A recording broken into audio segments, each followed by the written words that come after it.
सम्पूर्णमा नमस्कार। आजको यस वेबिनार बेसिक अफ क्यानाइन डिजिज डायग्नोसिसमा सम्पूर्ण पार्टिसिपेन्ट्सलाई म सञ्चालिका अम्बिका अधिकारी स्वागत गर्न चाहन्छु। भेट्सद्वारा आयोजित दोस्रो वेबिनार सेसनको स्पिकर हुनुहुन्छ advance pet hospital and research centre private लिमिटेडमा कार्यरत veterinary clinician doctor Avinash Chhetri.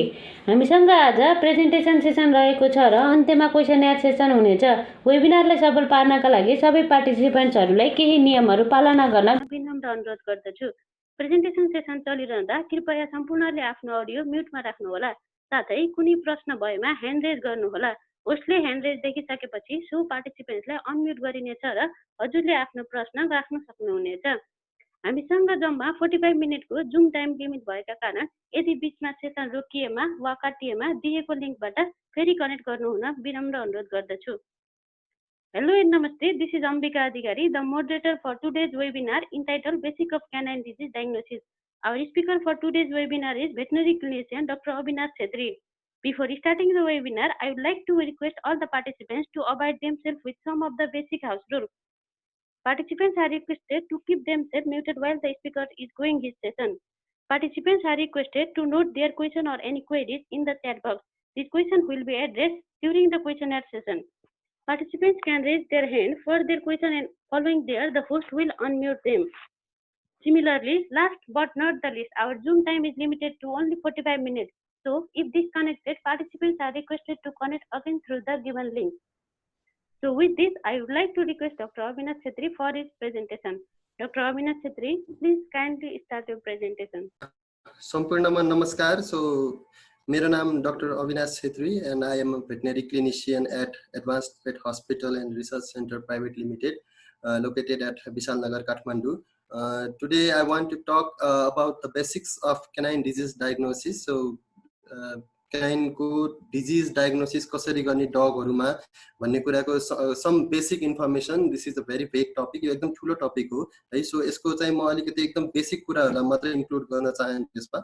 So I'm talking with reference to Advanced Pet Hospital and Research Center. So what we do here in hospital, so हामी त त्यसमा मात्र focus हुन्छौं. So before beginning, so I want to quote some quotes of Sir William Osler. So he says, medicine is a science of uncertainty and an art of probability. So we work on uncertainties. So कुनै पनि एउटा disease छ भने we are not certain if the disease will be 100% treated or it will not be treated.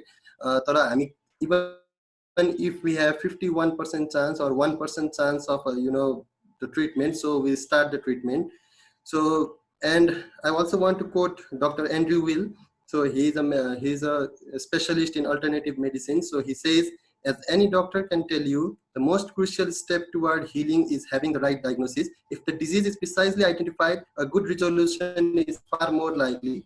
Conversely, a bad diagnosis usually means a bad outcome, no matter how skilled the physician. So how skilled the physician is, so it doesn't matter unless until and unless the diagnosis is correct. So, so I will be talking briefly about the diagnostic approaches, so which will include history assessment, physical examination, laboratory reports, diagnostic kits, and radiographic imaging in this presentation. So today I will be talking about the basic diagnostic approaches that we use here in Advanced Pet Hospital. So it will include history assessment, it will include physical examination, it will include laboratory reports and diagnostic kits and radiographic imagings. So this is just a basic framework of how we do the diagnosis, and I know that Nepal is still behind in different diagnostic approaches, but there is a lot more we can do, and we will always be trying on that in the near future. Actually, what is diagnosis? Diagnosis is an act of identification of nature and cause of disease by examination of symptoms, assessment of medical history, and review of laboratory data, and opinion or conclusion stories. So हामीले basically के गर्छौं भने disease को कुनै सिम्पटम्सहरु हेर्छौं. So उसको medical history, त्यो पेशेन्टको medical हिस्ट्रीलाई access गर्छौं. त्यसकै आधारमा एउटा ल्याबोरेटरी रिपोर्ट जुन नेसेसरी छ, व्हिच इज रिक्वायर्ड, सो त्यसलाई हामीले रिभ्यू गर्छौं र फाइनली एउटा कन्क्लुजनमा पुग्छौं. जसले चाहिँ एउटा ट्रिटमेन्टको बेसलाइनलाई एडभाइस गर्छ। So some of the medical cases can be mind boggling. कुनै कुनै केसेसहरू हुन्छ कि even if a minute detail is missed, कुनै एउटा माइन्युट डिटेल पनि मिस हुन्छ भने so we can not do the diagnosis, we can not go towards the prompt diagnosis. म एउटा केस राख्छु। सो यदि क्लिनिकमा चाहिँ कुनै एउटा डग आयो जो चाहिँ हिँड्न सक्दैन, सो त्यसको प्रब्लम केबाट हुन्छ होला? Either it can be bone or muscles, bone र मसल्समा कुनै समस्या छ, like fracture, sprain or trauma or injuries, anything related to any cause, so त्यो एउटा हुनसक्छ। Either something is wrong with the nerves, so कुनै नर्भस सिस्टमको त्यो अटोनोमिक नर्भस सिस्टममा कुनै प्रब्लम भयो, सो रिफ्लेक्सेसहरू देखाइराखेको छ कि छैन। So it could be constipation, so कन्स्टिपेसनले गर्दाखेरि उसलाई हिँड्नमा अप्ठ्यारो भइराखेको छ। It could be pododermatitis, pododermatitis भनेको खुट्टामा चाहिँ इन्फेक्सन भएको भएर उसलाई हिँड्न अप्ठ्यारो हुन्छ। It could be nutrition deficiency, न्युट्रिसनको कमी भएको भएर उसमा त्यति एनर्जी नै छैन कि उसलाई प्रपरली हिँड्न सकोस्। अथवा it could be pyometra, pyometra is the inflammation of uterus along with pus. So it could be prostatitis, that means inflammation of prostate glands in male. So pyometra is basically seen in female, and prostatitis चाहिँ generally male मा देखिन्छ। It could be nephritis, so mega kidneys भन्छौँ हामीले। Sometimes the problem may be multifactorial. कुनै dog राम्रोसँग हिँड्दैन भने could have pododermatitis as well as nephritis. कुनै दुईटा प्रब्लम सँगै पनि हुन सक्छ। And sometimes matted hair in between the dog's paws, dog को खुट्टाको बीचमा चाहिँ कपाल जुन हुन्छ त्यो कपाल चाहिँ लट्टा परेर पनि कहिले कस्तो डग राम्रोसँग हिँड्न सक्दैन। So we need to focus on every single details. I want to talk about the history analysis. So what we see in the history, so what we do with the owner of the dog. So हामी चाहिँ क्लाइन्टसँग कुरा गर्दाखेरि अथवा डगको ओनरसँग कुरा गर्दाखेरि चाहिँ let the owner speak. So ओनरलाई हामी कुरा गर्न दिन्छौँ। सो ओनरले आफूले देखे जतिको क्वेसनहरू अथवा क्वेरिजहरू राख्नुहुन्छ र त्यसभन्दा बाहिर पनि हामीले क्वेसन सोध्छौँ इफ एनिथिङ इज मिस्ड। जस्तै we need to know age of the dog because some of the diseases are related to age. जस्तै ट्युमर चाहिँ अब अलि यङ एजमा अलिकति कम देखिन्छ। त्यस्तै ओस्टियोआर्थराइटिस भन्छौँ जुन हामीले जोइन्टको इन्फ्लामेसन, सो त्यो पनि अलिकति ओल्ड एजमा बढी देखिने हुन्छ। So how long the dog has been suffering, so this is another question that can be asked. Symptoms देखाइराखेको कति भयो, सो कुनै कुनै डिजिज हुन्छ which is in the acute stage, so त्यसले चाहिँ not more than 48 hours 72 hours यस्तैमा सिम्टम्स देखाइराखेको हुन्छ भने कुनै कुनै डिजिज जुन छ त्यो क्रोनिक इन्फेक्सन हुन्छ अथवा क्रोनिक डिजिज हुन्छ जसले चाहिँ अलि लङ टर्म नै उसलाई चाहिँ प्रब्लम दिइराखेको हुन्छ। So basically the symptoms executed are the most important ones. So हिस्ट्रीमा ओनरले के भन्नुहुन्छ त्यो उस डगले कुन कस्तो कस्तो सिम्टम्स देखाइराखेको छ, कस्तो कस्तो क्लिनिकल साइन्स एक्जिक्युट गर्छ, त्यो चाहिँ most important of the history हो, part of the history. So other than that, any therapeutic records, कुनै मेडिसिन कुनै ड्रग उसलाई रेगुलरली युज भइराखेको छ भने सो त्यस अनुसारको साइड इफेक्टहरू जस्तै Cushing syndrome can be seen in the chronic use of insulin injections and other steroids. यो कुराहरू चाहिँ थेराप्युटिक रेकर्ड्स उसको मेडिकल हिस्ट्रीबाट थाहा हुन्छ। So if there is any change in behaviour, so बिहेभियरमा कस्तो चेन्ज भइराखेको छ, डग पहिला कस्तो थियो अनि अहिले डगमा बिहेभियरमा कस्तो चेन्ज भइराखेको छ, either the dog is lethargic and sleeping all the time or the dog is more aggressive towards anything. So यो कुराहरूले पनि डिजिज डायग्नोसिसमा हेल्प गर्छ। So another thing is time of vaccination and deworming. So vaccination and deworming, so यसको regular time period हुन्छ। So vaccination is done annually, वर्षै पछि गर्नुपर्छ। डिवर्मिङ मोस्टली इन 3 मन्थ्समा गर्दाखेरि it is up to date. Other then that if there is any disease in the past, so त्यो कुरा पनि सोध्न एकदमै इम्पोर्टेन्ट छ किनभने कुनै एउटा डिजिज छ भने त्यो डिजिज फेरि पनि हुन्छ। जस्तै basically we do a lot of things in history analysis. So सबै कुराको हामीले फुल स्टडी गर्छौँ। The age of the dog, the time of the execution of the symptoms type of executed, the therapeutic records, the behavior, the vaccination and deworming records, the disease history and the regular diet. कहिले कसो डाइटले problem गराइराखेको हुन्छ। So this history assessment will help us to better understand the course and nature of the disease or any medical condition. कुनै disease र medical कन्डिसनको course of the disease and nature of the disease बुझ्नको लागि history analysis is very important. So अब यसपछिको step भनेको चाहिँ अब हामीले यो रेकर्ड जुन लिइसकेको छौँ हिस्ट्रीबाट, सो यसलाई चाहिँ फिजिकल फाइन्डिङसँग म्याच गर्दै लिएर जाने। So what are the physical findings that we find and what are the history analysis records that we have kept, and यो दुइटाले कोरिलेट गरेर डिजिज कुन डिजिज देखिन सक्छ अथवा कुन डिजिजको सिम्टम्ससँग मिल्न जान्छ। सो यो कुरालाई हामीले बुझ्न सजिलो हुन्छ। So this is the most important part before making a diagnosis. कुनै पनि डायग्नोसिस बनाउनु अगाडिको यो सबैभन्दा मोस्ट इम्पोर्टेन्ट पार्ट हो। So we use 4 of our 5 senses. हाम्रो 5 वटा जुन सेन्स छ त्यसमध्येको 4 वटा सेन्स हामीले युज गर्छौं. भिजन हेर्छौं, अब हामीले डिजिजलाई हेर्छौं, अनि touch, we touch the skin अथवा we touch the अथवा we touch the disease, we hear the sounds, हामीले साउन्डहरु हियर गर्छौं, we smell something, यदि केही छ भने त्यो स्मेलबाट पनि धेरै कुरा थाहा हुन जान्छ. So जस्तै if the wound is maggoted wound छ अथवा the diarrhea is hemorrhagic or anything, so यो स्मेलबाट थाहा हुन जान्छ. So hearing, we can hear, you know, the lung sound, the heart sound, the intestinal sounds. So यो साउन्डहरु हामीले here गर्न सक्छौं. So touch, we can touch the skin and know which kind of disease is this. So यो टचबाट पनि धेरै कुरा थाहा हुन जान्छ. र अर्को भनेको भिजन, हेरेर त धेरै कुरा थाहा नै हुने भयो. So we need to observe each and every details regardless the complaint. कुनै पनि क्लाइन्टले कम्प्लेन्टले जे लिएर आए पनि, so we need to observe each and every details. There is no any shortcuts, कुनै shortcut छैन, because कुनै symptoms like आँखामा देखिन सक्छ तर disease might be somewhere else. So त्यसको लागि चाहिँ each and every details लाई चाहिँ हामीले full study गर्नुपर्छ, full हेर्नुपर्ने हुन्छ. So most errors in veterinary medicine are due to failure to examine the animal rather than a failure to know what something is. So basically हामीले examination गर्दाखेरि कुनै कुराहरु मिस भयो भने त्यसले गर्दा एरर आउने चान्स हुन्छ. सबैभन्दा पहिला चाहिँ हामी डिस्टेन्ट एक्जामिनेसनमा हेर्ने कुराहरु गर्छौं है. सो यसको लागि चाहिँ सबैभन्दा सुरुमा we'll look for the temperament and response of the animal. So dog को टेम्पर कस्तो छ, so is he aggressive, is he, पहिला हेर्नुपर्ने कुरा त्यो हो.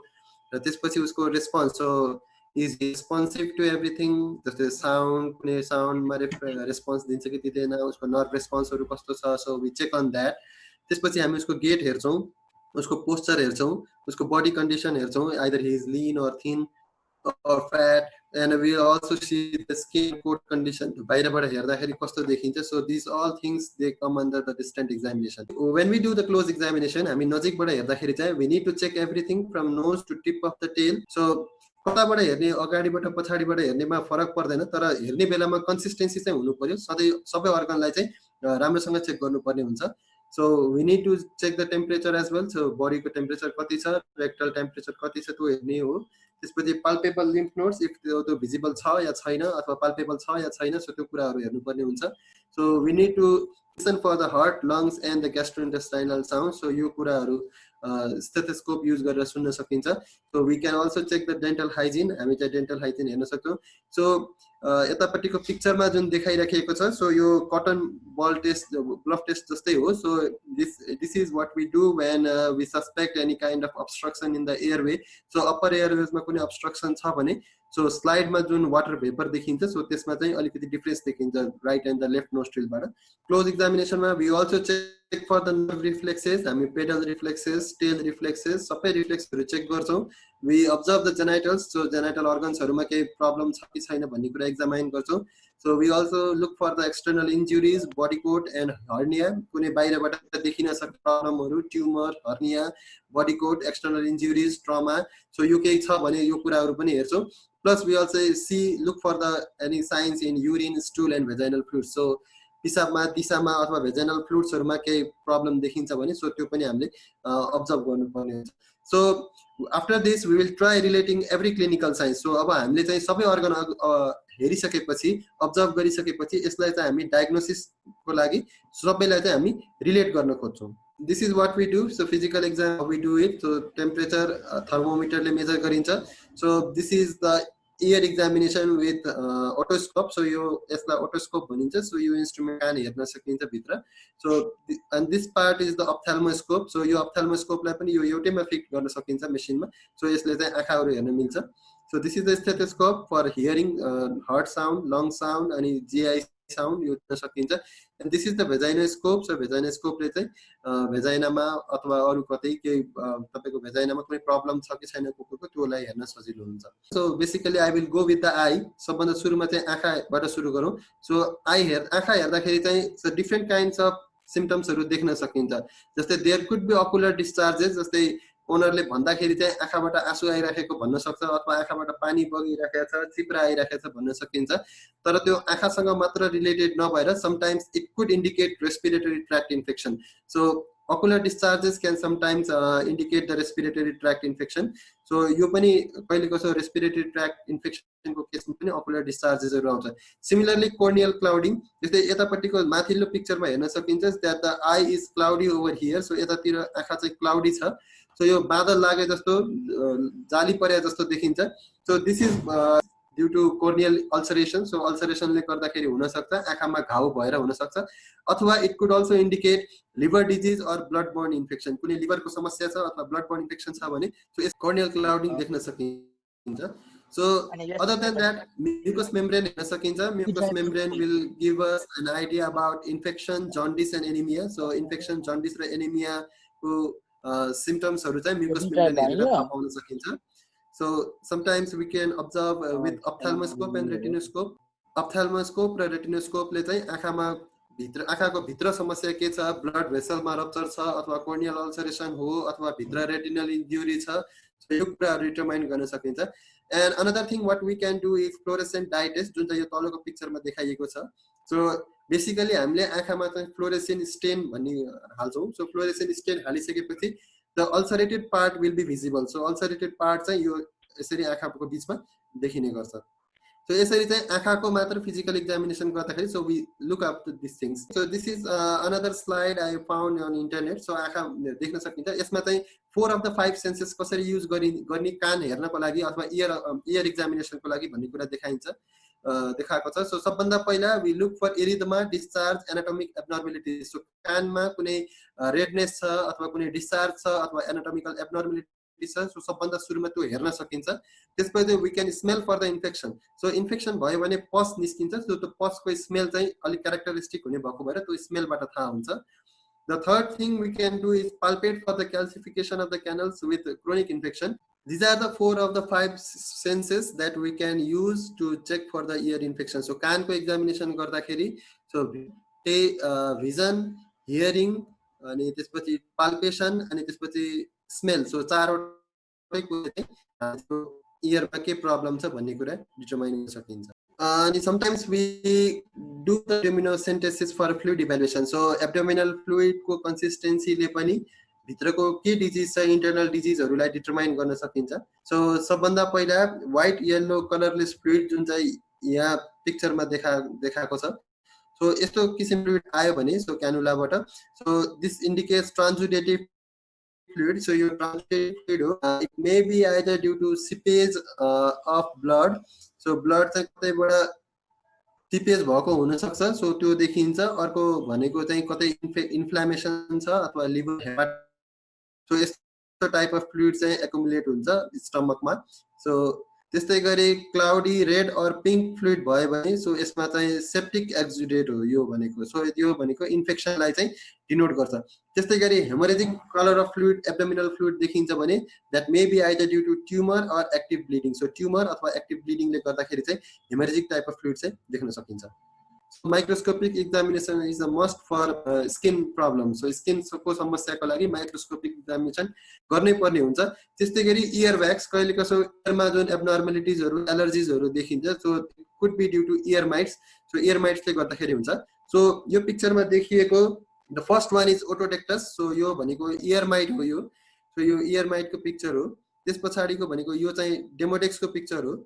अनि यो फंगस को माइक्रोस्कोपिक एक्जामिनेसन फाइन्डिंग्स हो र यो भनेको sarcoptes. So these are the microscopic images. So यसले हेरेर यो केले गर्दाखेरि चाहिँ उसको प्रब्लम देखाइराखेको छ भन्ने कुरा डिटरमाइन गर्न सकिन्छ. Similarly we can do also the microscopic examination of the blood. So blood पनि गर्न सकिन्छ. So this is the image for peripheral blood anaplasmosis in dog. Needle aspiration usually हामीले ट्युमर को केसेसमा गर्छौं for to find either benign tumour or malignant tumour हो त्यो determine गर्नको लागि. Now we go for the laboratory reports. So अब यसपछि if required we see the laboratory reports. So यसमा चाहिँ ब्लड टेस्ट इन्क्लुड गर्छौं.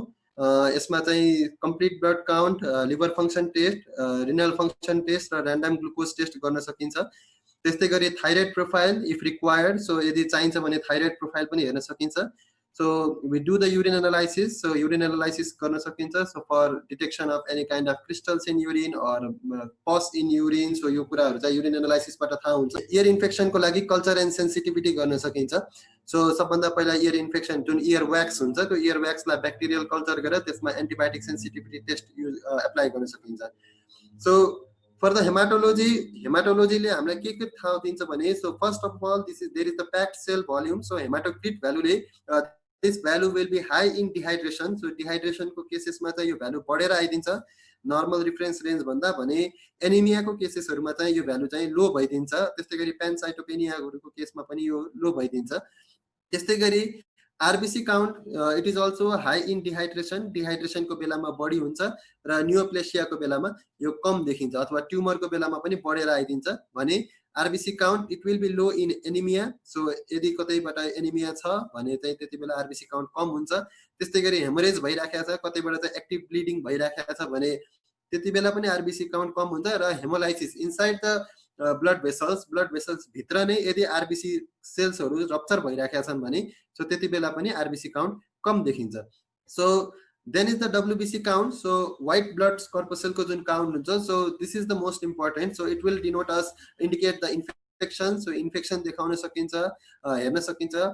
So stress हेर्न सकिन्छ, stress ले गर्दाखेरि त्यस्तै गरी ट्युमर, क्यान्सर यो सबै कुरा WBC को differential count बाट थाहा हुन्छ. Sometimes WBC count is low, the normal भन्दा कम देखिन्छ. Low in viral diseases. So viral diseases कुनै viral disease हुन्छ जस्तै कि canine parvovirus. So यसमा चाहिँ न्युट्रोपेनिया देखिन्छ, भनेको न्युट्रोफिल को count चाहिँ कम हुन्छ. त्यस्तै गरी blood borne infection हुन्छ. So जस्तै अर्लिचियोसिस एन्ड एनाप्लाज्मोसिस को केसेसहरुमा चाहिँ यो WBC count कम भएर जान्छ. त्यस्तै गरी in cases of dogs characteristic feature के छ भने neutrophil number can be increased. So neutrophil को number जुन छ त्यो आफ्नो normal percent reference range भन्दा धेरै माथि हुन सक्छ, but that is nothing to worry about. So त्यसमा चाहिँ त्यस्तो आत्तिनु पर्ने केही पनि छैन.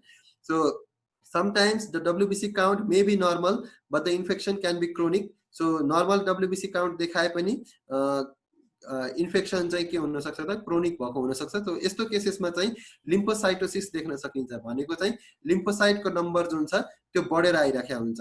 Platelet count. So platelet count चाहिँ इम्युन मेडिएटेड डिसअर्डर्स र न्यूरोप्लेसिया को बेलामा अल्टर हुन्छ. सो इम्युन मेडिएटेड डिसअर्डर्स जस्तै इक्यानिस को इन्फेक्सन, सो अरिचिया क्यानिस हुँदाखेरि पनि प्लेटलेट काउन्ट चाहिँ घटेर आइदिन्छ, भने न्यूरोप्लेसिया हुँदाखेरि चाहिँ आइदर बढ्न सक्छ अथवा घट्न सक्छ, depends upon the type of tumour. So त्यस्तै गरी अब सेरम एनालाइसिस गर्दाखेरि अथवा बायोकेमिकल टेस्टहरु गर्दाखेरि चाहिँ र्यान्डम ग्लुकोज टेस्ट गरिन्छ, जसमा चाहिँ it will be high in diabetes. So glucose value जुन छ सेरम ग्लुकोज लेभल, सो यो डायबिटिज को बेलामा बढी राख्छ, बढ्दो हुन्छ. र भने एनाप्लाज्मा को केसमा चाहिँ यो र्यान्डम ग्लुकोज टेस्ट छ जुन चाहिँ घटेको हुन्छ. त्यस्तै गरी लङ टर्म स्टार्भेसनमा पनि यो डिक्रिज भएर आइदिन्छ. त्यस्तै गरी liver function test we see the total bilirubin concentration, the ALP value, the ALT value. यो दुईटा भनेको चाहिँ लिभर इन्जाइम्सहरु हो. त्यस्तै गरी टोटल प्रोटिन र एल्बुमिनलाई चाहिँ हामीले हेरेर डिफरेंट काइन्ड्स अफ डिजिजेस जुन छ त्यसलाई डायग्नोज गर्दै जान सकिन्छ. त्यस्तै गरी रिनल फंक्शन टेस्टमा सेरम क्रिएटिनिन हुन्छ. सो सेरम क्रिएटिनिनले चाहिँ यो चाहिँ डाइरेक्टली रिप्रेजेन्ट गर्छ कुनै रिनल फेलियर को केसेसहरु. भने ब्लड युरिया नाइट्रोजन जुन छ, सो यो ब्लड युरिया नाइट्रोजन बढ्नु भनेको सो कतै न कतै एमोनिया लेभल चाहिँ इन्क्रिज भइराखेको छ. Not necessarily from kidneys. So किडनीजले एमोनिया फिल्टर गर्न सकेको छ कि छैन त्यो एउटा पार्ट हो. भने समटाइम्स कहिले कसो के हुन्छ भने लिभरले चाहिँ बडी एमोनिया अथवा नर्मल भन्दा एक्सेस एमोनिया प्रोड्युस गर्यो भने पनि ब्लड युरिया नाइट्रोजन चाहिँ बढी आउन सक्छ. त्यस्तै गरी थाइरोइड टेस्टमा चाहिँ हामीले चाहिँ फ्री T3 ट्राइआयोडी थाइरोक्सिन हर्मोन र T4 त्यस्तै गरी थाइरोइड स्टिमुलेटिङ हर्मोन को रेफरेन्स भ्यालुहरुलाई चेक गर्छौं. This is a simple blood report को चाहिँ यो प्रिन्टेड लेआउट हो. सो यसमा चाहिँ हामीले देख्न सकिन्छ. सो टोटल ल्युकोसाइट काउन्ट यसमा बढी राखेको छ, but haemoglobin, PCB, red blood cell काउन्टहरु चाहिँ घट्दो छ. त्यस्तै गरी यता बिलिरुबिन लेभल बढ्दो छ, भनेको डग चाहिँ जन्डिस तिर गइराखेको छ र अल्कलाइन फोस्फेटेज लेभल पनि इन्क्रिज भइराखेको छ. भने यो अर्को पिक्चरमा टोटल ल्युकोसाइट काउन्ट बढ्दो छ. त्यस्तै गरी हेमोग्लोबिन, पीसीबी र आरबीसी को काउन्ट चाहिँ डिक्रिज हुँदै गइराखेको छ. सो यो कुराहरुले चाहिँ अब हामीलाई डिजिज आइडेन्टिफाई गर्न सजिलो हुँदै जान्छ. सो यदि यो दुईटै रिपोर्ट जुन छ यो एनाप्लाज्मोसिस को केसेस को रिपोर्ट हो. सो यसमा के देखिन्छ भने सो एउटा केसमा चाहिँ के छ भने लिभर को इन्जाइमहरु पनि बढेर आइराखेको छ भने अर्को केसमा लिभर इन्जाइम नर्मल छ।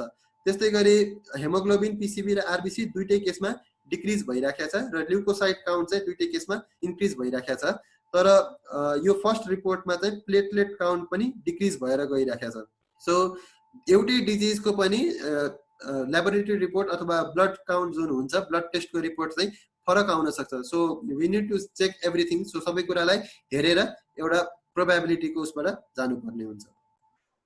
अर्को छ ऱ्यापिड डायग्नोस्टिक किट्स। अब यसमा त त्यति भनिराख्नु नपर्ला। So we draw the sample. So sample हामी लिन्छौँ, सो स्याम्पललाई चाहिँ राख्छौँ र यो सबै भनेको इन्जाइम एलाइजा टेस्टबाट गर्न सकिन्छ। So this is the picture of E canis anaplasma combined antibody test kit. So basically rapid diagnostic kit जुन हुन्छ यो दुईटा फर्ममा आउँछ, एउटा एन्टिजेन टेस्ट किट हुन्छ, अर्को भनेको चाहिँ एन्टिबडी टेस्ट किट हुन्छ। सो एन्टिजेन टेस्ट किटले डाइरेक्टली एन्टिजेनलाई डिटेक्ट गर्छ। जस्तै क्यानाइन कोरोना भाइरस र क्यानाइन पार्को भाइरसको जुन किट हुन्छ अथवा क्यानाइन डिस्टेम्पर भाइरसको जुन किट छ, सो यसले डाइरेक्टली एन्टिजेनलाई टेस्ट गर्छ। एन्टिजेन छ या छैन भन्ने कुरा डिटरमाइन गर्छ। द्याट इज द एन्टिजेन भनेको डाइरेक्ट भाइरस भने एन्टिबडी टेस्ट किटले चाहिँ त्यो भाइरसको अगेन्स्टमा जुन बडीले निकालेको एन्टिबडी हुन्छ त्यसको प्रेजेन्समा डिजिज छ या छैन भन्ने कुरा डिटरमाइन गर्छ। अब यसको चाहिँ इक्यानिसको, एनाप्लाज्माको अनि त्यस्तै गरी C4 भन्ने पनि एउटा एभाइलेबल छ हामीसँग, जसमा चाहिँ इक्यानिस, एनाप्लाज्मा, लाइम डिजिज र हार्टवर्म चारवटा ब्लड बर्न प्यारासाइटको चाहिँ टेस्ट गर्न सकिन्छ। सो यो भन्दा धेरै जस्तै बाहिरतिर फरेन उसहरुमा भेटनेरी क्लिनिक्सहरुमा so they use the diagnostic test kit for Brucella, they use the diagnostic test kit for leptospira. So धेरै डिजिजहरुको लागि चाहिँ यो टेस्ट गरिरहेका हुन्छन् उनीहरुले। सो त्यसपछि आउँछ रेडियोग्राफिक एक्जामिनेसन। सो रेडियोग्राफिक एक्जामिनेसनले चाहिँ जनरली अब यसमा चाहिँ एक्सरेज र अल्ट्रासाउन्ड पर्छ। बेसिकली हामी एक्सरेमा फोकस गर्छौं। So is used for the diagnosis of fracture and other bone deformities. कुनै फ्र्याक्चर अथवा बोनको कुनै डिफर्मिटीज छ भने त्यो डिटरमाइन गर्न सकिन्छ। त्यस्तै गरी लङ्सको, हार्टको कुनै कन्डिसन, प्याथोलोजी हामीले सस्पेक्ट गर्छौं भने त्यो एउटा डिटरमाइन गर्न सकिन्छ।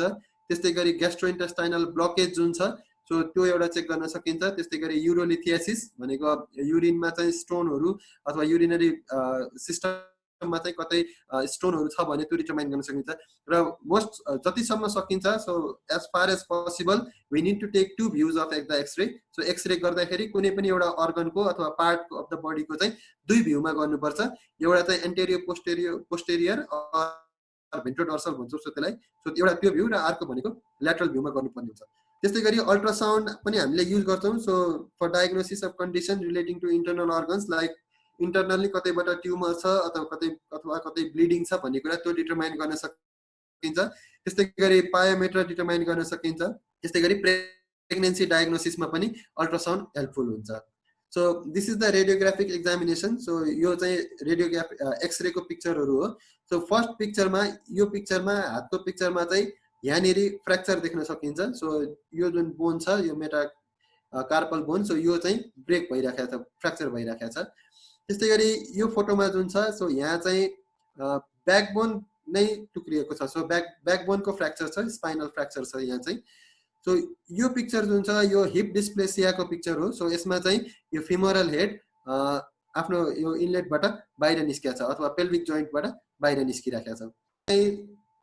हर्नियाको पिक्चर हो। सो यसमा चाहिँ यो हर्निया देख्न सकिन्छ। यो भनेको इन्टेस्टाइनल लुप्सहरु हो। सो इन्टेस्टाइन जुन छ सो यो चाहिँ आफ्नो पेरिटोनियल क्याभिटीबाट बाहिर निस्किराखेको छ। त्यस्तै गरी यो जुन शेप छ यो चाहिँ युरिनरी ब्ल्याडर हो।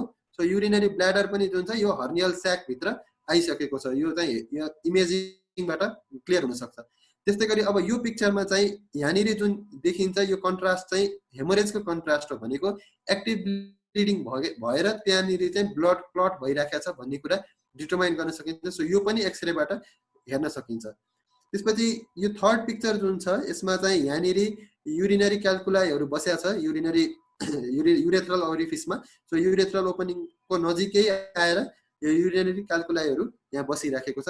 त्यस्तै गरी फोर्थ पिक्चरमा यहाँ हामीले हेर्यौं भने यसमा लङ्स कन्जेस्टेड देखिन्छ। सो वी क्यान एक्जामाइन यो लेफ्ट र राइट लङ्समा चाहिँ फरक छ। सो लेफ्ट लङ जुन छ यो कन्जेस्टेड छ भने राइट लङ सो लुज छ। अब यसको रिजनहरु धेरै हुन सक्छ। आइदर यो रेस्पिरेटरी कज हो अथवा चाहिँ लङ्समै इन्फेक्सन छ, आइदर यो हार्टबाट चाहिँ वाटर फ्लुइड जुन छ यो सिपेज आउट भइराखेको छ भन्ने कुरा थाहा हुन सक्छ। This is all what we do. यो यति चाहिँ हामीले गरेको कुरा हो भने सो फ्युचर जुन छ so future is much more interesting. So future अझै राम्रो छ। So we can go for rhinoscopy, bronchoscopy, endoscopy. So यो टेस्टहरू चाहिँ बाहिर भइरहेको छ जुन चाहिँ नेपालमा अहिलेसम्म प्र्याक्टिस त्यति इफिसियन्टली भएको छैन। त्यस्तै गरी बायोप्सी, सो इन्टरनल अर्गनको जुन बायोप्सिजहरू छ सो त्यो पनि हामीले लिन सकिँदैन। So we know it's anaemia, हामीलाई एनिमिया भन्ने थाहा हुन्छ, तर यो एनिमियाको कज के हो भन्ने कुराको लागि either it is bone marrow deficiency भइराखेको छ। त यो कुरा डिटरमाइन गर्नलाई बायोप्सीको जुन स्किल छ त्यो हामीसँग एभाइलेबल छैन अहिले। त्यस्तै गरी CT scan and MRI nervous सिस्टममा अथवा ब्रेनमा अथवा सिएनएसमा कतै इन्जुरी छ अथवा ट्युमर छ भन्ने कुरा यो कुरा चाहिँ डिटरमाइन गर्न सकिन्छ। So we are still unknown about this. जस्तै हामीले हेर्दाखेरि बाहिरबाट एपिलेप्सी देख्न सकिन्छ, तर एपिलेप्सीको cause it can be spinal nerve tumour हुनसक्छ अथवा ब्रेन ट्युमरहरू हुनसक्छ, त्यो चाहिँ डिटरमाइन गर्न सकिँदैन अहिले हामीले। त्यस्तै गरी lab work, so lab work is also important for disease diagnosis. जस्तै कुनै पनि पोइजनिङको केसेस छ भने so we can just say this is poisoning. So हामीले चाहिँ यो पोइजनिङ हो मात्र भन्न सकिन्छ, के कुराको पोइजनिङ हो भनेर। सो यसको लागि आइदर हिस्ट्री इज इम्पोर्टेन्ट, कि चाहिँ हिस्ट्री चाहिन्छ। हिस्ट्री भएन भने so we cannot determine what is the type of poison. So हाम्रो प्रोबेबिलिटी जुन छ ट्रिटमेन्टको सो त्यो अलिकति भए पनि घटेर आइदिन्छ। सो इन नोट के छ भने सो हिस्ट्री एसेसमेन्ट र clinical examination they are the key stones and they aid in implementing other diagnostic procedures required. So history assessment र क्लिनिकल एक्जामिनेसन यदि राम्रोसँग गरिन्छ भने अरू डायग्नोस्टिक प्रोसिडियर्स जुन छ त्यो एफिसिएन्टली प्रेस्क्राइब गर्न सकिन्छ। जस्तै एउटा कुनै क्लाइन्टलाई अथवा एउटा कुनै डगलाई हामीले सबै टेस्टहरू गर्न सकिँदैन। सो क्लिनिकल एक्जामिनेसनबाट जे कुरामा चाहिँ अब हामीले त्यसलाई स्योर गर्नको लागि एस्योर गर्नको लागि गरिन्छ इम्पोर्टेन्ट हुन्छ। सो यसले गर्दाखेरि के हुन्छ भने टाइम र मनी सेभ हुन्छ क्लाइन्टको। So and all together it will be a happy client. So we call it a veterinary practice for a reason. So हामीले चाहिँ भेटनेरी प्र्याक्टिस भन्नुको पनि एउटा रिजन छ, किनभने हामीलाई सबै कुरा थाहा हुँदैन। So there will be still a lots of cases, यति धेरै केस हुन्छ कि जसको चाहिँ स्पेसिफिक डायग्नोसिस कहिले पनि पुग्न सकिँदैन र त्यति बेला सिम्टोमेटिक ट्रिटमेन्ट नै गर्नुपर्ने हुन्छ। सो स्पेसिफिक डायग्नोसिस नपुग्दाखेरि पनि symptomatic treatment will be always important. So त्यसपछि कुनै कुनै इमर्जेन्सी कन्डिसनहरू जो हुन्छ जसमा चाहिँ dog either they come in shock अथवा अरू कुनै कन्डिसनमा आइसकेका हुन्छ, रिकम्बेन्सीको कन्डिसनमा आएको हुन्छ। सो त्यस्तो बेलामा डायग्नोसिस भन्दा पनि हामीले फर्स्टमा चाहिँ उसको प्राइमरी थेराप्युटिक मेजर्स लिएर उसको लाइफ सेभिङतिर हामीले चाहिँ ध्यान दिनुपर्ने हुन्छ। So that is more important. So thank you, this is all about me. So Andrew विलको मैले अझै एउटा कोट सेयर गर्न खोजेँ। मेडिसिनमा लर्निङ अथवा सिक्नुको मेन थिम उस भनेको वे भनेको चाहिँ वी किप अन प्र्याक्टिसिङ। हामी प्र्याक्टिस गर्दै राख्नुपर्छ र we need to work with patients. हामी चाहिँ पेसेन्टसँग जति काम गर्दै जान्छौँ, जति प्र्याक्टिस गर्दै जान्छौँ, त्यति नै हामीले चाहिँ नयाँ कुराहरू लर्न गर्दै जान्छौँ र डायग्नोसिस हाम्रो अझै बेटर हुँदै जान्छ। So thank you, this is all for today. So any queries, if there are any queries, so you can put forward it. After surgical removal of tumor, is the tumor subjected for histopathology or immunohistochemistry? Immunohistochemistry जुन छ त्यो हामीले अहिले त्यति follow गरेको छैनौँ, किनभने client कन्भिनियन्सी जुन छ त्यसमा अलिकति कम छ। सो हिस्टोप्याथोलोजी चाहिँ we are trying to do it, हामीले गर्न खोजिरहेका छौँ तर अहिलेसम्म गर्न सकेको छैनौँ। Just we surgically remove the tumour, we take the FNAC, हामी एफएनएसी चाहिँ गर्छौँ। सो त्यसले चाहिँ एउटा गाइडलाइन दिन्छ either this is benign or malignant. त्यस पछाडि भनेको हिस्टोप्याथोलोजी र इम्युनोहिस्टोकेमिस्ट्रीको जुन छ त्यो त्यसको चाहिँ त्यति राम्रोसँग हामीले प्र्याक्टिस गरेको छैनौँ अहिलेसम्म। What about canine acidosis and alkalosis? How do you diagnose that and use fluid against that? क्यानाइनको केसमा अल्कालोसिसको केसेसहरू अलिक कम नै हुन्छ। सो मोस्टली भनेको एसिडोसिसको केस हो, तर एक्ज्याक्टली त्यो कुरालाई डिटरमाइन गर्नको लागि पनि डायग्नोस्टिक टुल चाहिँ उस नै छ। So we basically look for the symptoms, हामी सिम्टम्स हेर्छौँ, सो त्यही सिम्टम्सको आधारमा नै ट्रिटमेन्ट गरिराखेका हुन्छौँ। सो फ्लुइड थेरापी जुन छ यो एसिडोसिस र अल्कालोसिसको केसमा सो युजुअली ग्यास्ट्रोइन्टेस्टाइनल फ्लुइडको लागि चाहिँ हामीले रिङ्गस ल्याक्टेट नै प्रिफर गरिराखेका छौँ। So what do you want to recommend for aspiring veterinary practitioner in Nepalese context? Nepali कन्टेक्स्टको उसमा चाहिँ जति सक्दो एभाइलेबल कुराहरू छ त्यो कुराहरूलाई चाहिँ युज गर्नुपर्ने हुन्छ। सो सबै कुरा त एभाइलेबल हुन सक्दैन, but at least we have the microscope in every clinic. So सबै क्लिनिकमा माइक्रोस्कोपसम्म एभाइलेबल छ। त्यस्तै गरी अब जुन बेसिक ब्लड टेस्टको रुटिन हुन्छ, so we can afford that, त्यो हामीले कतै न कतैबाट मिलाउन सकिन्छ। सो त्यो कुराहरू गरेर अब एस्पायर गर्नुभन्दा पनि डायग्नोसिस जुन छ सो बेसिक डायग्नोसिसको जुन एप्रोच छ त्यो सबैले फलो गर्नुपर्छ जस्तो लाग्छ मलाई चाहिँ। Is FNA performed for every tumor suspect? सबै ट्युमरको लागि गरिँदैन, जस्तै लाइपोमाहरूको केसेसमा पनि अब हामीले युजुअली लाइपोमा डिटर्माइन गर्न सकिन्छ, but yes we can do it for lipoma as well. सबैको लागि हामीले गरिएको छैन अहिलेसम्म एफएनएसीको सबै ट्युमरको लागि। सर मोस्ट अफ द जुन बेनाइङ ट्युमर छ, अब if we think that this might be malignant अथवा भित्र कतै फैलिन सक्ने जस्तो चान्सेस देखिन्छ भने सो त्यस्तो केसमा चाहिँ यस वी डु इट, हामीले गर्छौँ त्यसमा। What is thyroid function test? We take the amount of TSH or T4 for diagnosis. So thyroid function test भनेको युजुअली चाहिँ थाइरोइड ग्ल्यान्डबाट हाइपोथाइरोइडिजम अर हाइपरथाइरोइडिजमको त्यो डिटर्माइन गर्नको लागि गरिन्छ। If we see that the dog is overweight or underweight, कुनै dog चाहिँ ओभरवेट छ अथवा अन्डरवेट छ भने सो त्यस्तो बेला थाइरोइडको फङ्सनहरू पनि टेस्ट गर्ने गरिन्छ, बिकज कहिले कसो थाइरोइडले गर्दाखेरि the dog might be more obese. So त्यस्तो केसेसमा मात्रै हामीले चाहिँ thyroid stimulation thyroid function test गर्छौँ अथवा थाइरोइड प्रोफाइल चाहिँ रन गर्छौँ। So what is meant by free T4? Free T4 भनेको थाइरोक्सिन हर्मोन हो। सो टेट्राआयोडोथाइरोक्सिन हर्मोन भन्छ सायद। सो त्यो T4 को भ्यालु जुन चाहिँ फ्री सेरममा प्रेजेन्ट छ, सो त्यसैलाई नै फ्री T4 भन्छौँ। सो त्यो नै मेन चाहिँ त्यसको फ्लोटिङ अथवा चाहिँ सेरममा त्यसको एभाइलेबिलिटी कति हुन्छ, सो त्यसैको आधारमा चाहिँ थाइरोइडिजम छ या छैन भन्ने कुरा डिटर्माइन गर्न सकिन्छ। त्यस्तै गरी दुईटा कुरा इम्पोर्टेन्ट हुन्छ, एउटा त्यो फ्री T4 जुन छ फ्लोटिङ T4 त्यो एउटा, र त्यसपछि भनेको थाइरोइड स्टिमुलेटिङ हर्मोन, त्यसले चाहिँ थाइरोइड कति सिक्रेट गरिराखेको छ। सो डगमा चाहिँ युजुअली T4 र TSH ले नै थाइरोइडिजमको बेसिकल उसहरू चाहिँ डिटर्मिनेसन गर्न सकिन्छ, इन्डिकेसन दिन्छ। Once we are presented with ascites case in dog, doctor only drain a portion of fluid. Why not all is recommended? So यसको केसमा के हुन्छ भने युजुअली एसाइटिस भएको डग आयो भने र यदि हामीले फुल भोल्युम अफ फ्लुइड एकैचोटि तान्यौँ भने सो त्यस्तो बेलामा डग एक्कासी सडनली चाहिँ हाइपोभोलेमिक सकमा जान सक्छ, बिकज ब्लड जुन छ अथवा फ्लुइड जुन छ त्यो एज बडीको पार्ट भएर चाहिँ बसिराखेको हुन्छ, एसाइटिक भए पनि अथवा पेरिटोनियममा गएर आए पनि। So that is a part of body. So बडीमै एउटा आफ्नो पार्ट बनाएर बसिराखेको हुन्छ र सबै फ्लुइड एकैचोटि तान्यौँ भने त्यो डग विल अन्डरगो डिहाइड्रेसन एन्ड हाइपोभोलेमिक सक। सो त्यसैको कारणले चाहिँ सबै फ्लुइडलाई एकैचोटि निकाल्नलाई रिकमेन्ड गरिँदैन। सो निकाल्न पनि सकिन्छ, तर त्यो निकाल्दाखेरि यताबाट आइभीबाट जुन छ त्यो फ्लुइड चाहिँ फेरि त्यति नै फ्लुइड सप्लिमेन्ट पनि दिइराख्नुपर्ने हुन्छ।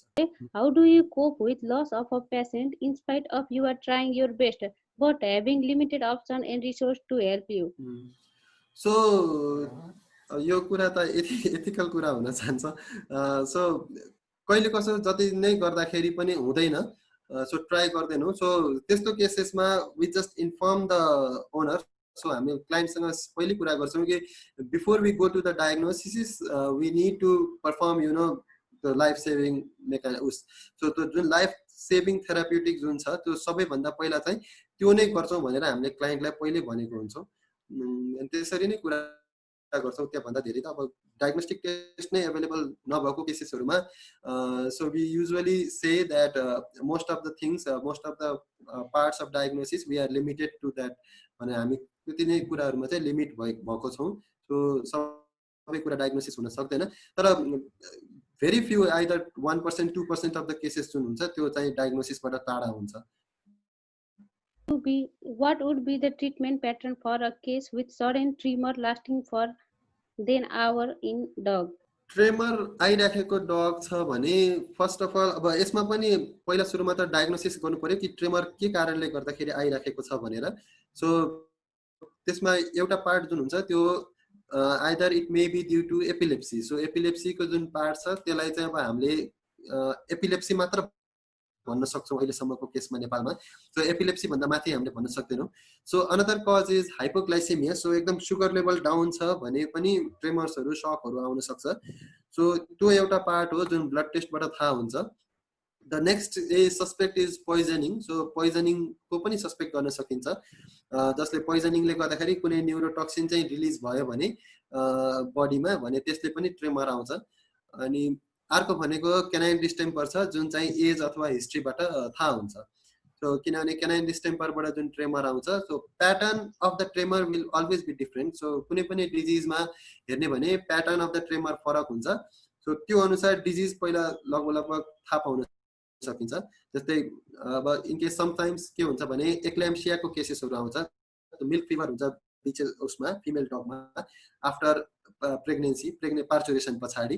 सो त्यो हिस्ट्रीबाट थाहा हुन्छ एन्ड त्यस्तो बेलामा हामीले usually we go with the dextrose fluid. So sugar fluid जुन हुन्छ dextrose fluid 5% dextrose or 10% dextrose. So हामी त्यसले चाहिँ सबैभन्दा सुरुमा चाहिँ त्यही फ्लुइडबाट जान्छौँ।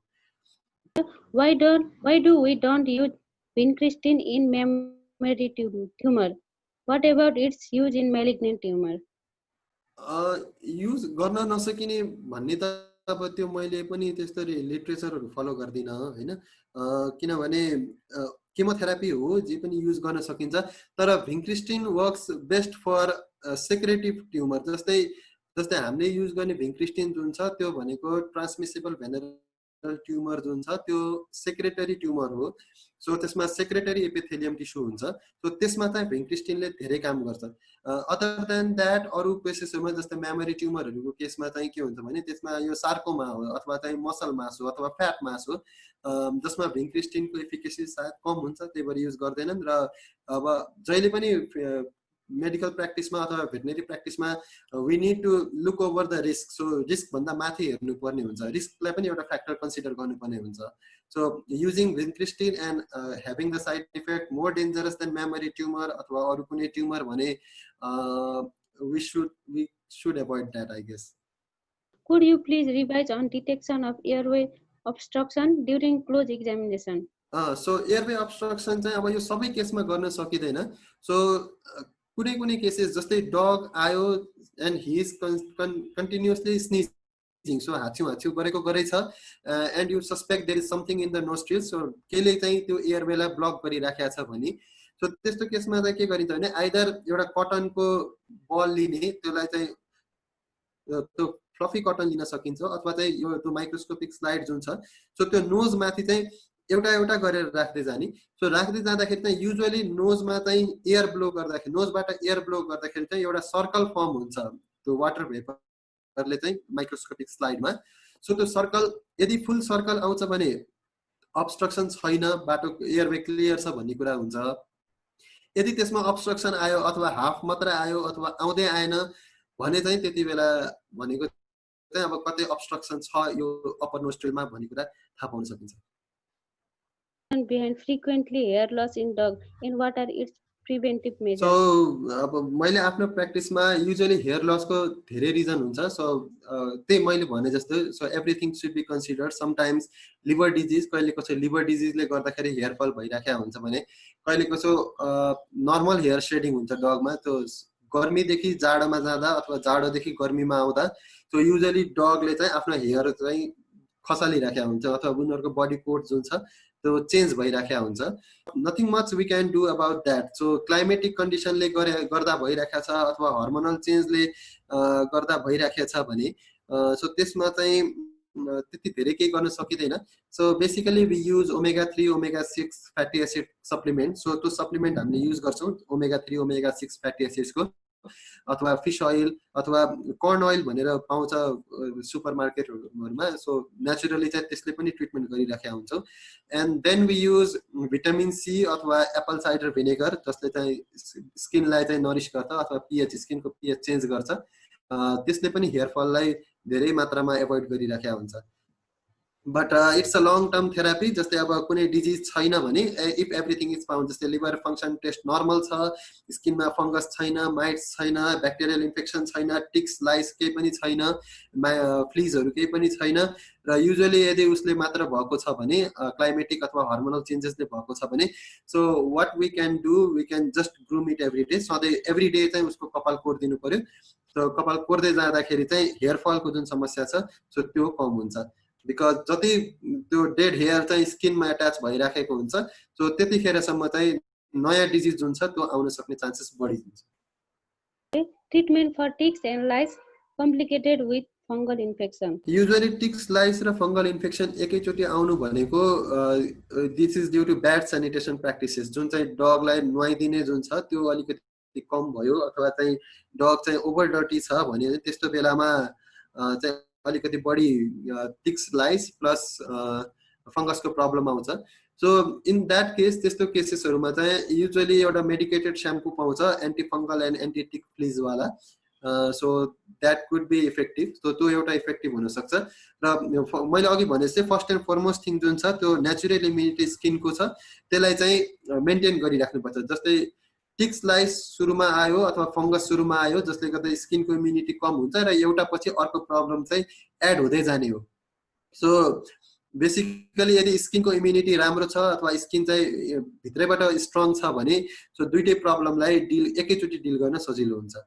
सो युजुअली त्यस्तो भयो भने cypermethrin is good drug of choice for ticks फ्लिजको लागि साइपरमेथ्रिन अथवा फ्लुराडेनिलहरू आउँछ सो त्यो युज गर्न सकिन्छ त्यस्तै गरी फंगसको लागि चाहिँ मिकोनाजोल किटोकोनाजोल यो युज गर्न सकिन्छ सो साइपरमेथ्रिनको बाद प्लस फंगलको ओरल ट्याब्लेट अथवा सिस्टमिक ट्याब्लेट्सहरू युज गर्न सकिन्छ Can you please define pyometra? Pyometra भनेको युट्रसमा चाहिँ पस एकुमुलेट हुँदै आयो भने so that is pyometra so युट्रसमा चाहिँ पस एकुमुलेट हुन्छ त्यसमा At what interval ivermectin is used to treat hemodialysis? For how many days or any line of RX? So अब डेमोडेक्सको treatment sometimes it is very satisfying कहिले कसो एकदम satisfying हुन्छ भने कहिले कसो एकदम हार्ट ब्रेकिङ पनि हुन्छ so basically ivermectin is the drug of choice ivermectin use गर्न सकिन्छ अब नेपालको कन्टेक्स्टमा if the liver enzymes are good लिभरको कन्डिसन राम्रै छ लिभरमा कुनै प्रब्लम छैन भने we can go for the oral medicine for 3 मन्थ्सको टाइममा तर बेस्ट थेरापी भनेको 21 डेजको हुन्छ सुरुको फर्स्ट थेरापी भनेको सो त्यो फर्स्ट थेरापीमा we will start with 50% of the recommended dose आइभरमेक्टिनको जति रिकमेन्डेड डोज जुन हुन्छ त्यो 50% कन्सन्ट्रेसन युज गर्ने सुरुको फर्स्ट हप्तामा त्यो फर्स्ट विकमा कुनै पनि साइड इफेक्ट देखिँदैन भने सेकेन्ड विकमा त्यसलाई 75% मा लैजाने र थर्ड विकमा पुगिसकेपछि 100% अफ द रिकमेन्डेड डोजमा लगेर अनि त्यस पछाडि जुन छ उसको 1 मन्थ 2 मन्थ 3 मन्थ्स अब कन्डिसन बडीको कन्डिसन हेरिकन सो त्यो ओरली स्टार्ट गर्न सकिन्छ द्याट इज वान वे त्यो एउटा वे हो अर्को भनेको चाहिँ इफ ओरली खुवाउन पोसिबल छैन भने कतिपय केसेसहरूमा चाहिँ डगलाई ओरली मेडिसिन खुवाउन अलिकति अप्ठ्यारो हुन्छ र त्यस्तो केसमा विकली इन्जेक्सन अथवा 3 डेजको इन्टरभलमा injection depending upon the condition so एउटा त्यो छ अर्को इन्जेक्सन आइभरमेक्टिनको युज अनि if the dog is good with amitraz बाथमा चाहिँ यदि डग ठिक छ उसलाई एलर्जी छैन भने सो एमिट्राज विकली एमिट्राज डिप जुन छ त्यो द्याट कुड बी इफेक्टिभ त्यो पनि इफेक्टिभ हुन्छ Treatment for cloudy eyes. Cloudy आइजको कज पहिला थाहा हुनु पर्यो सो क्लाउडी आइज युजुअली के हुन्छ भने फलोइङ एन इन्फेक्सन कुनै एउटा इन्फेक्सन सकिसके पछाडि जुन स्कार टिस्यु बन्छ नि नर्मल स्किनमा एपिथेलियल टिस्युमा सो त्यस्तै भएर क्लाउडी आइज भएको हुनसक्छ एउटा रिजन अनि अर्को रिजन भनेको कहिले कसो कोर्नियल अल्सरेसनले डाइरेक्टली क्लाउडी आइज बनाइदिन्छ त्यही स्कार नै बनाउँदै आउँछ भने अर्को भनेको इन्टरनली लिभरमा अथवा ब्लडमा कुनै इन्फेक्सन छ भने सो त्यति बेला पनि क्लाउडी आइज देखिन्छ so what is the condition केले गर्दाखेरि क्लाउडी आइज भयो र त्यसको ट्रिटमेन्ट के यदि आँखाकै इन्फेक्सन हो आईबाट नै इन्फेक्सन आइराखेछ भने युजुअली सिप्रोफ्लोक्सासिन आई ड्रप अथवा neomycin eye drop tobramycin eye drop जुन ह्युमन कम्पोजिसनमा पाइन्छ that works good with dog so त्यो चाहिँ डगको लागि एकदम इफेक्टिभ नै छ है अनि त्यस पछाडि क्लाउडी आइजमा so first antibiotic therapy followed by prednisolone therapy or steroid थेरापीले चाहिँ क्लाउडी आइजलाई घटाउन सक्छ if it is due to corneal ulceration अथवा आँखाकै घाउबाट चाहिँ आँखाबाटै प्रब्लम सुरु छ भने सो एन्टिबायोटिक र स्टेरोइडको थेरापीले त्यसलाई ट्रिट गर्न सकिन्छ यदि आँखाबाट होइन यो इन्टरनली प्रब्लम छ भने so we need to treat the condition first so either liver अथवा ब्लड जेमा इन्फेक्सन छ सो त्यसलाई चाहिँ सो त्यस्तो बेलामा चाहिँ usually oxytetracycline or doxycycline with prednisolone therapy will be effective. Avinash, can you please tell about the ophthalmic diagnosis being practiced by you? So usually I use the retinoscope. So मैले retinoscope चाहिँ every cases मा use गर्छु. But not to know about the retina. Retina भन्दा पनि blood supply to retina यसमा कुनै damage छ अथवा conjunctivitis जुन छ, सो त्यो हेर्नको लागि त्यो either internally blood rupture कतै भइराखेको छ भन्ने एउटा कुरा त्यो हेर्छु. सो अर्को भनेको मैले fluorescent dye test use गर्छु. So that is if I suspect there is corneal ulceration. So आँखाको बाहिरपट्टि कतै घाउ छ भने, so if there are ocular discharges छ अनि conjunctivitis पनि छ भने I go for the allergy treatment first. So यस्तो केसेसमा usually I go with the therapeutic diagnosis. So first I treat the most primary thing, then I go to the complex one. So सबभन्दा पहिला चाहिँ सुरुमा antibiotic and anti-inflammatory जुन prescription हुन्छ, so I go with that. अनि त्यो ठीक हुँदै जाँदा गयो भने it's good, त्यो ठीक भइहाल्यो. यदि भएन भने I go for further tests. And chewing inanimate object. यो एजमा डिपेन्ड गर्छ युजुअली डगको. सो डग कुन एजमा छ त्यो अनुसार हुन्छ. समटाइम्स दिस इज रेबिज हैन, जस्तो अब अलिकति ओल्डर एजमा, बट रेबिजको लागि अब हिस्ट्री अफ डग बाइट हुनु पर्यो अथवा अरू कुनै एनिमल इन बाइट हुनु पर्यो. सो एउटा त्यसमा डिपेन्ड गर्छ. अनि अर्को भनेको युजुअली समटाइम्स उनीहरूको दाँत चिलाइराखेको हुन्छ, सो एकदम स्मल एजमा त्यो भर्खर यङ एजको डगहरूले पपिजहरूले, सो तिनीहरूले त्यस्तो बेलामा इनएनिमेट अब्जेक्टहरू टोक्छन्. सो यसको बेसिक सोल्युसन भनेको के भने युजुअली यो गिभ च्यु बोन जुन हुन्छ पेट सपहरूमा पाउने अथवा घरमै पनि एभाइलेबल भएको एकदमै सानो दिन मिल्दैन, त्यो निलेर घाँटीमा अब्स्ट्रक्सन गराइदिन सक्छ. त्यो अलिक ठुल्ठुलो हड्डी चाहिँ दिन मिल्छ. So that will keep them away. What do you suggest for trimmers with the history of high dose of ivermectin in puppies? Usually what we do is सबभन्दा पहिला त ivermectin को हिस्ट्री थाहा हुनु पर्यो है. अब ivermectin ले गर्दा नै भएको हो अथवा अरू केले नै गर्दाखेरि भएको भन्ने कुरा थाहा हुनु पर्यो. सो त्यसपछि we go with the liver treatment. So main भनेको बेसिकली त्यो ट्युमर जुन छ, so that is due to excess production of ammonia from the liver. So लिभरबाट excess ammonia जुन प्रोड्युस भइराखेको छ, so त्यसले गर्दाखेरि देखाउने हो ट्रिमर सिम्पटम्स चाहिँ. सो लिभरको एमोनियालाई डाउन गर्नलाई fluid therapy is the first thing. So सबभन्दा पहिला चाहिँ फ्लुइड थेरापीबाट जानु पर्यो. त्यसपछि we can use other ammonia reducing medicine. जस्तै हामीले चाहिँ यहाँ चाहिँ ह्युमन प्रिस्क्रिप्सन युज गर्छौँ. So we use Hepamerz fluid IV prescription. So त्यो ड्रग हामीले हेपामर्ज भनेर एभाइलेबल छ मान्छेको केसमा, त्यसलाई चाहिँ ट्रिटमेन्ट गर्नको लागि. सो हेपामर्ज युज गर्दाखेरि युजुअली एमोनिया लेभल चाहिँ डाउन गइराखेको हुन्छ अथवा त्यसले चाहिँ एमोनिया लेभललाई चाहिँ नर्मल लेभलमा रिटर्न गर्न सक्छ. तर आइभरमेक्टिन टक्सिसिटीको ट्रेमर पछाडि चाहिँ I have also seen blindness in dogs. So त्यसले गर्दाखेरि ब्लाइन्डनेस पनि हुन सक्छ. सो त्यतातिर चाहिँ खासै ट्रिटमेन्टको चाहिँ प्रोग्रेस हुन सकेको छैन अहिलेसम्म. What is the line of treatment of paracetamol poisoning in cats? Paracetamol poisoning treat गर्नको लागि एउटा भेटको सायद लाइफमा बिरालोको केसेस लाइफभरिमा एउटा नै आउँछ जसमा चाहिँ बिरालो सर्भाइभ गर्छ है. त्यो एकदमै रिस्की कन्डिसन हुन्छ. So I have gone through that 48 hours. So बिरालोसँगको त्यो 48 घण्टा जुन छ त्यो अब जे पनि हुन सक्ने कन्डिसन हुन्छ. सो यसको मेडिसिन भनेको एनएसिटाइलसिस्टिन जुन एन्टिडोट छ, that is available in human prescription. So काठमाडौँमा त्यो ड्रग एभाइलेबल छ एनएसिटाइलसिस्टिन. त्यसले चाहिँ इट वर्क, त्यो केसमा त्यो काम गर्यो. तर सबै केसमा काम गर्न सक्छ भनेर भन्न सक्दैन, किनभने त्यसपछिको 2-3टा केस जुन बिरालो प्यारासिटामोल पोइजनिङ भएर आयो त्यो पनि सर्भाइभ गराउन सकिएन. तर N acetylcysteine I think that works. It all depends कति डोज अफ प्यारासिटामोल उसले इन्टेक गरेछ, कति एब्जर्भ गरेको छ. सो त्यो कुराहरू त्यसैको लागि चाहिँ ल्याब वर्क जुन छ त्यो अलिकति इफेक्टिभ हुनुपर्ने हुन्छ नेपालको केसमा, जुन चाहिँ छैन. जस्तै टक्सिकोलोजीको ल्याब जुन एउटा पनि नेपालमा चाहिँ एभाइलेबल छैन. सो प्यारासिटामोलको एमाउन्ट कति छ ब्लडमा अथवा भोल्युम अफ डिस्ट्रिब्युसन कति भइराखेको छ क्याटमा भन्ने कुरा त्यो डिटरमाइन नै गर्न सकिन्न.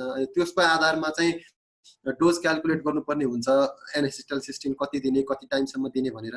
सो त्यो नहुँदाखेरि we just wait for the clinical signs to go away. Thank you for this session veterinary students for animal welfare. Thank you everyone for staying at the end of session and also for your patience. And huge thanks to Dr. Avinash Chhetri for his presentation and valuable time. VETSA would definitely come with such webinar session in coming future. So keep yourself updated with our Facebook or Instagram page.